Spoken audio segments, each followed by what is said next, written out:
Hey everybody, welcome to Hey We're Talking. It's me, Scotty D. You got Derek Tant and Bob Peel. How you guys doing? Happy Monday. Yeah. Gangsters, hey what's up, guys? What's up, guys? What's up, guys? Nothing like McLovin. Hey guys. I don't even know where that's Gangsters, from. What's up, guys? It's from Superbad. Are you Never serious? saw it. Gosh dang it! Bob! Why are you surprised, Scott? Why are you? Gangsters, I know, what's at this up, point. guys? Hold on, let me add it to the list. You jackass. Add it to the list. Son of a... Man. I did recently watch a movie. I just forget what it was. Those are like movies like I feel like every dude has to see, though. It's like such a fun movie.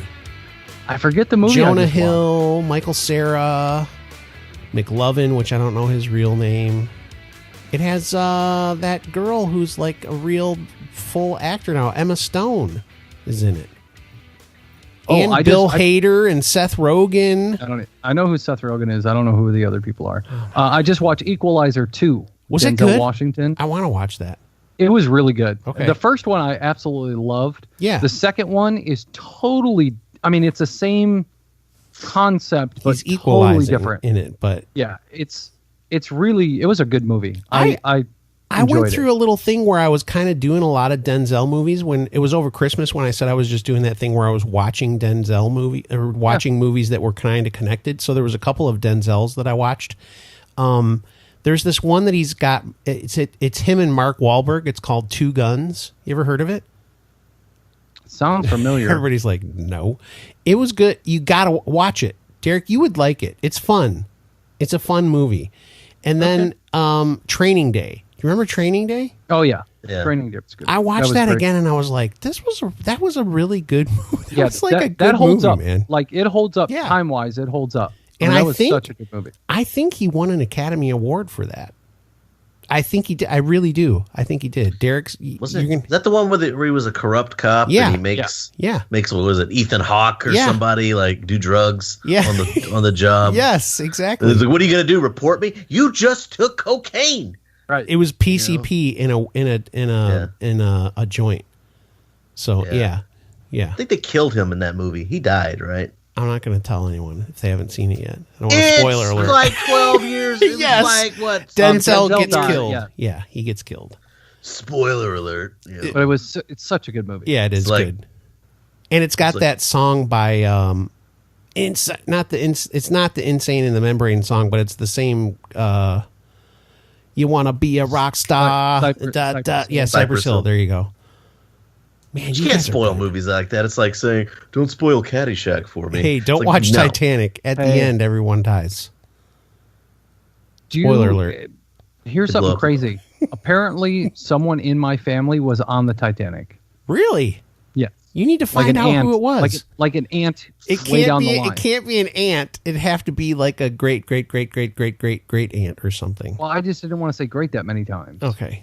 You should find out, though, who it is. That'd be fun. My grandma has like our family tree back to the 1800s. Wow. And before. So, like she was working on that before she was killed. Oh, gosh. Stop. Dang But I mean, but the family is feuding right now, so nobody can have access to it. Oh, by the way, I made a I'll correct this right away. Unlike our news agencies, not everybody died on the Titanic. Some people got off on lifeboats, and they lived. Yeah. And my aunt was. She lived on a lifeboat. Yeah, nice. She was on a lifeboat. Man, I always want to find women and children first, Scott. Yeah, I always want to find that jerk that got on the boat and he wasn't women and children first, except for, wait a minute, he was a fictional character. There had to be dudes that got onto those boats, though, that were rich or something. Oh, yeah. Absolutely. Well, that's the thing. All the rich people got on those boats first. Let's talk about it. Most people, when they were doing the rescue operation, because the boat was sinking so slowly, a lot of the staff were like, guys, the boat's sinking, rescue's on the way, but we got to get on these boats. Most people were like, this boat's not going to sink. Even after they hit the iceberg, even as they were sinking, they were like, nothing's going to happen. They're like, this is the Titanic. It's not going anywhere. So there was no real the rush to the boats happened later, but people got on the boats and they were like, go, bye, leave. You know, we don't want to get on. They had a hard time getting people to even acknowledge that there was a problem. And when it got to the point where it was really bad, if I remember correctly, how did we start talking about Titanic? Then it became a mad dash. Yeah, then they were not getting enough people on the boats, and there was just lots of chaos, and so it just created tons of problems. Yeah, it was bad. All right. But I think that happens a lot in different tragedies. You know, people just kind of keep it cool right away, not believing that something bad is actually happening. Yeah. And then at the last minute, there's this. Well, once you realize you're actually about to die, your fight or flight kicks in. Would be my assumption. All right. Yeah. Too bad that Drew Brees' fight or flight didn't kick in. Okay, listen, we're going to talk about the football games over last weekend, not this past. I mean, this is so dumb that we're going to talk about it anyway. The football games. We had the Patriots take on the Chiefs, and then we had the Rams take on the New Orleans Saints. And in case you live under some kind of rock or something, there was a majorly controversial no call in the Rams-Saints game. I mean, listen, as a Lions fan, I will tell everybody I have seen multiple times these things happen to the Detroit Lions, and now this is the second year in a row that the Saints have had just an unbelievable ending to a game that they were a part of. But this one has to go down as one of the worst. I'd love to hear what you guys thought. So, Derek, did you watch the game or did you just see replays? I saw a little bit of that game. I was working that day, so I was kind of in and out towards the end of the game. I saw the replay. But, yeah, it was like a missed pass interference call. It would have ended the game. If it would have been called, it basically would have ended the game. However, the Derek Tent hot take. Let's go. Derek Tent hot take.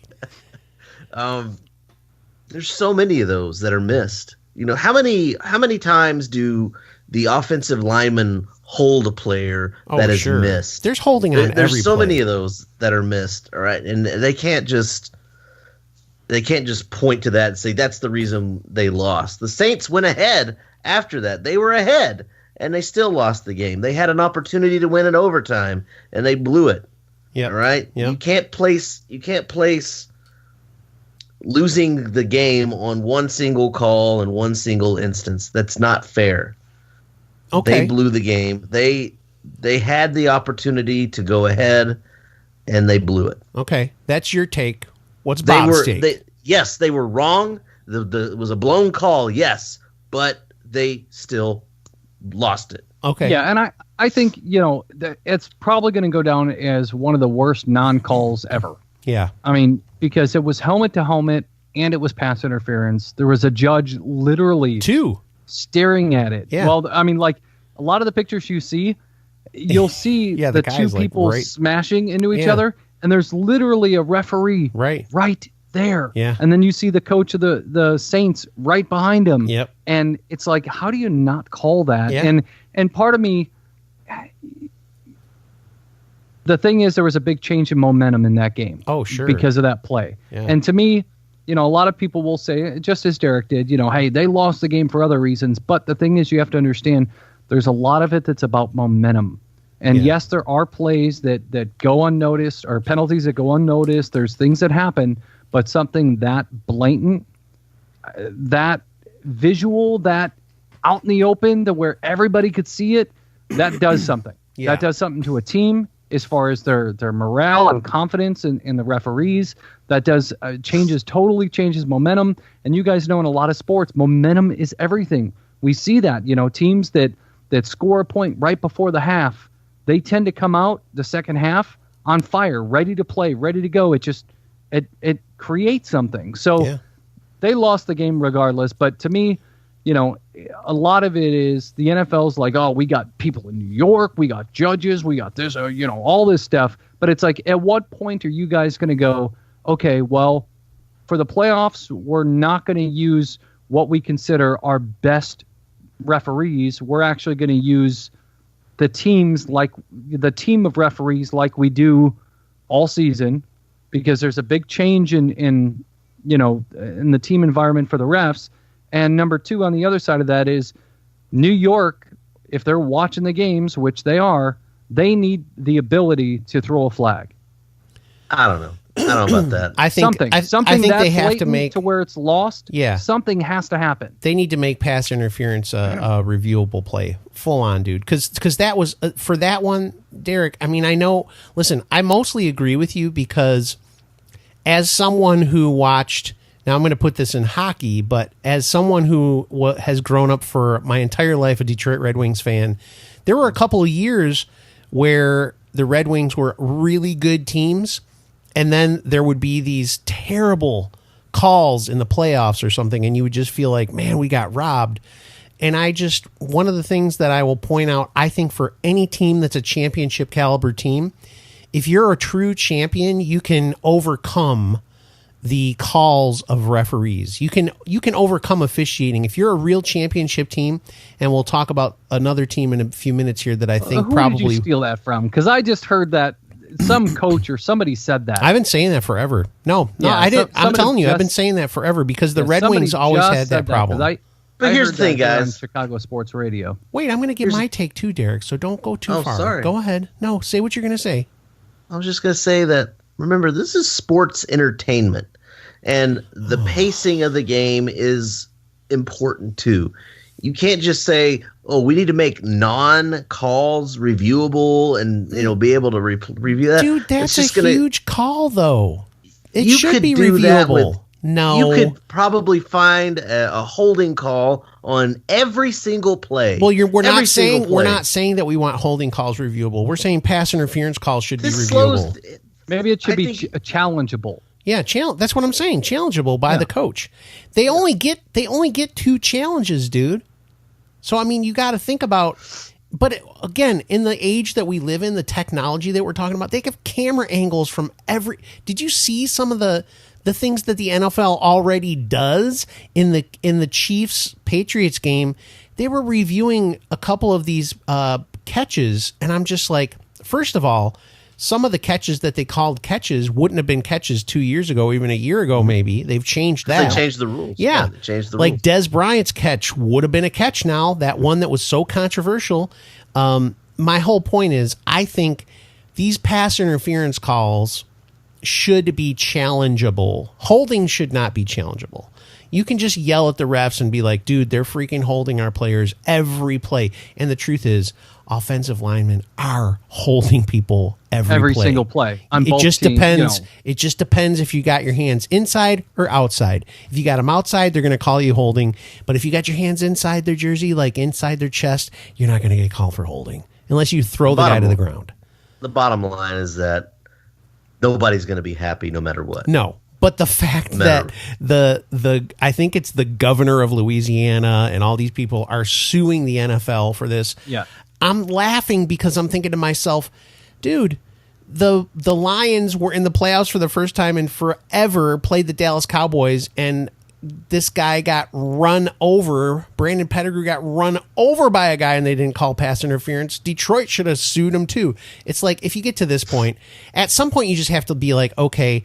And people brought up there's a rule supposedly that the commissioner could say if the game was blatantly a terrible call, he could make them replay the game, and people were boycotting, trying to get him to make them replay the game. There is a section in the rule book that allows him to make that lone decision to replay the game or to start the game up where it left off before that play. Never going to happen. So it won't happen because that would destroy. Can you imagine? Football. But the lawsuits are there. Yeah. A lot of Saints fans got billboards in Atlanta right around the Super Bowl that basically say that Saints were robbed. They were. And it's one of those things. But the NFL going to continue to change the rules, to look at things.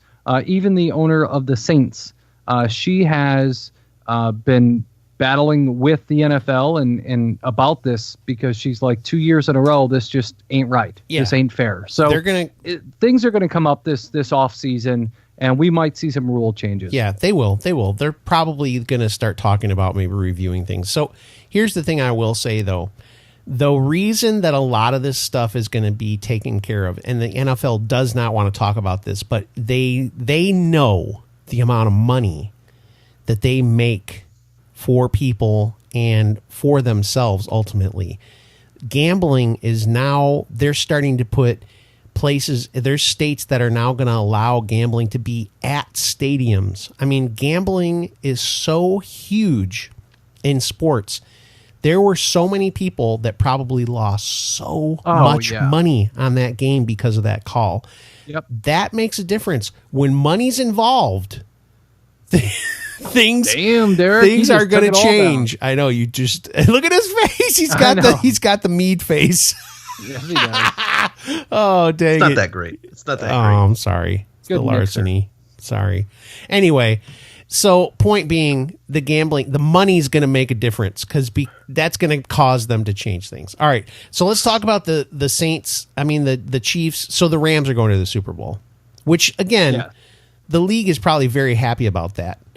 The LA Rams can't even get people in Los Angeles to come to their football games. It's filled. No, they've got filled with other people's teams. Yeah, they've got a small stadium, and they're not. I mean, they're selling tickets, but not like they were. And what do they have? Two teams there? The Rams play at the Coliseum, and that seats 100,000 people. Do they play? Who plays it? Then maybe it's a Chargers. The Chargers have a small one, but they're getting they're going to have I think they're going to share the stadium, aren't they? Yeah. It's a dual-use stadium that's going to be at the Hollywood Casino, or not the Hollywood. It's like some Hollywood Bowl. No. It's like south. It's okay. It's like by some casino. Literally nobody cares because they can't even get people to come to their games from Los Angeles, because the truth is everybody that lives in Los Angeles isn't from Los Angeles. So anyway. Right. Okay, so let's talk about the Chiefs and Pats. All right. Everybody I think that I knew was so excited for the Chiefs. Chiefs are going to win. Chiefs are going to win. Chiefs are going to win. And they didn't win. Tom Brady, greatest of all time. He is. Undeniable. Yeah. Yeah, well, a lot of people argue it, but, he's a cheater, he's this, he's that. But the thing is, he still goes out. Look what he did. 157 left in the game. Yep. Came back for a touchdown. Then the Chiefs scored again, and then he came back and scored again, got into overtime, and just took the ball right down and scored ridiculous. A touchdown. Yeah. I was like, if they get and then everybody started complaining again, people saying, we need to be able to review pass interference. Everybody was like, this is not fair that Tom Brady got to take the ball and then that Patrick Mahomes didn't get to have the ball. And I'm like, you know what, dude? Your defense didn't stop them. They already changed it to make it, if you don't score a touchdown, everybody gets to touch the ball. Give me a break. And now there's talks of changing it for the playoffs for the overtime rules. I think the overtime rules are fine. They scored a touchdown. Yeah. You have to, if you can't stop a touchdown on that opening drive in overtime, you deserve to lose. Yeah, and that's the same thing for the Saints and the Rams, dude. They didn't stop the Rams. They didn't stop them. If your defense can't seal the deal, I don't know what to tell you. You play offense and defense, right? Yeah, that's all part of the deal. But Tom Brady, man, this will be his... How many Super Bowls did they say? This is his 9th Super Bowl. So he has the possibility of winning his 6th Super Bowl. And I don't see him retiring this year. No, they said, I think him and Belichick said that they want one more year after this. They should. Because if he could go to 10 Super Bowls, first of all, can anybody ever touch this record? I don't know. I'm not seeing it. I don't see anybody close to it right now. No, like even those teams that were like dominating teams back in the 70s and stuff. They didn't. Terry Bradshaw and the Pittsburgh Steelers. He didn't go to 10 Super Bowls or 9 Super Bowls. This or whatever. Is a true dynasty. It's crazy. I mean, this is like the Chicago Bulls of the 90s. Yeah. And I mean, honestly, there's no comparison to anybody else. If you statistically, Drew Brees is ahead of him in yards. Yep. I think he's ahead of him by a few touchdowns as well. But, I mean, there's something else to be said for championships and clutch decisions and playoff games and all that stuff, too. So it's like I just don't see anybody doing what Brees has done or what Brady has done. And so let's just go ahead and say, so we know who's going to be in the Super Bowl. It's going to be the Rams and the Patriots, as they're really called. What are you guys seeing? Who are you thinking is going to win the game? Derek, who you got? I asked my son this just before we went on the show. I was like, "What's your pick?" He's like, "Probably the Patriots," because he hates the Rams, hates the Patriots. Okay. he's like probably the Patriots, and I agree. I think the Patriots are going to win. Yeah, they've turned it up to 11 for the playoffs, and they are just phenomenal. Yeah. I think, I mean, I want the Patriots to win. I'm not like a lot of people. I've seen tons of people who just hate them because the guy who's on the sports radio, we hate them because we hate them. Yeah, exactly. He said, "I'm just bored with them being in the Super Bowl." And I'm like, well, if you're so bored with it, some other team has to get good enough to beat them then. Right. He said they shouldn't be able to go to the Super Bowl anymore. And I was like, what are you, an idiot? If they're not, if nobody else can beat them, shut the team down, folks. We're just going to shut it down for 2 years. And then let them come back. He said the same thing about the college football playoffs. He said, "I'm tired of Alabama and Clemson," and I'm like, well, then some college needs to get better than both of them. Right. Then, yeah, that's how it goes. If you're the best, who cares? Okay. Anyway, so I picked the Pats too. Bob, what do you think? Yeah, I'm all over the Patriots right now. Edelman, Brady, Gronk. I mean, that combination, and Michelle. Yeah, I mean, that combination was very powerful and strong. Yes, the Patriots started off slow during the season. They kicked it up the second half of the season, and they've been pretty dang dominant since then. Yeah, they have. I think the Rams are a really good team. I think they surprised everybody. Yeah, but I think when it gets down to this time, Tom Brady's going to do what he does. Yeah, and I love the fact that after the game with Kansas City, Tom Brady had to seek out Patrick Mahomes. Yep. To meet with him to say, hey, you know what?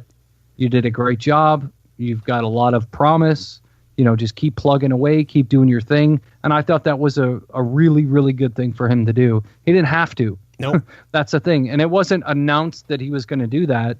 Obviously the media caught wind of it and the story's out there, but I thought that was a really good thing to do. It always sucks when the villain ends up being a nice guy, doesn't it?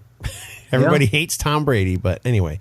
All right, listen, hey, before we go, we're running a little long here, but before we go, head on over to Neuma Coffee, PNEUMA coffee.com. Get yourself some coffee, seriously. Who wants coffee? Everybody. Coffee? Anybody? Everybody wants coffee. So head on over to NeumaCoffee.com, put in the coupon code HWT, get 20% off. It helps Chris, it helps us, and that's great.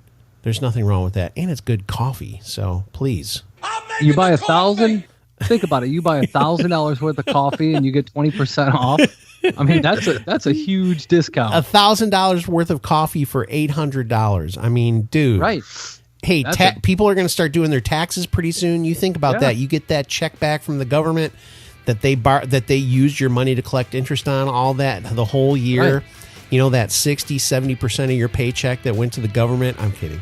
That 30% of your paycheck that went to the government, when they give you some of that money back, dude, you can get a lot of Neuma coffee. Okay, that's what I'm saying. You can get 20% off of that. If you spent $10,000 and you only had to pay $8,000 for the coffee, that's 20% off, dude. That's a huge deal. HWT. We just saved you $2,000 on coffee. How many podcasts are going to save you $2,000? That's right.